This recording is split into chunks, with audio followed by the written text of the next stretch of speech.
Tichým údolím tečie riečka Chvojnica, v dedinke Vlčkovany kojí mamka Janíčka. Ty si môj prvý syn, si veľký Boží dar. Ja chválim ťa, Bože môj, tebe do rúk ho odovzdám. Ty si môj prvý syn, si veľký Boží dar. Ja chválim ťa, Bože môj, tebe do rúk ho odovzdám. A roky pomaly plynú, túžba matky sa naplňa, jej synček milený ruky k Bohu vystiera.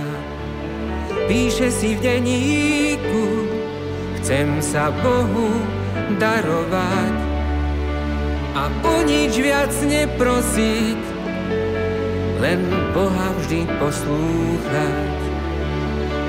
Píše si v denníku, chcem sa Bohu darovať a o nič viac neprosiť, len Boha vždy poslúchať.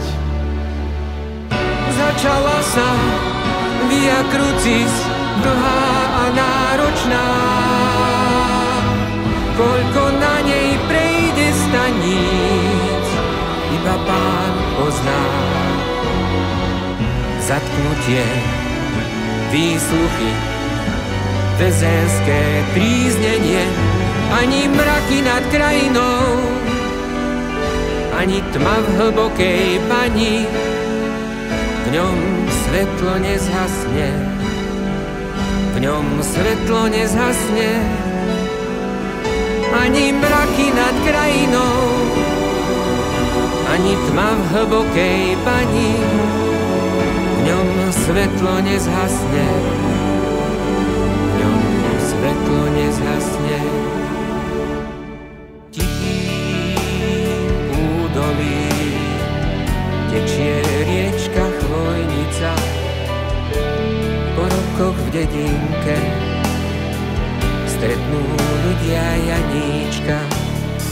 Na tele zlomený, ale duch jak slnka jas. Ja chválim ťa, Bože môj, za ten dozretý žltý klas. Na tele zlomený, ale duch jak slnka jas.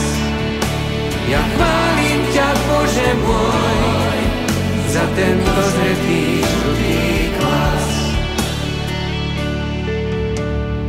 Janíčko, pros za nás.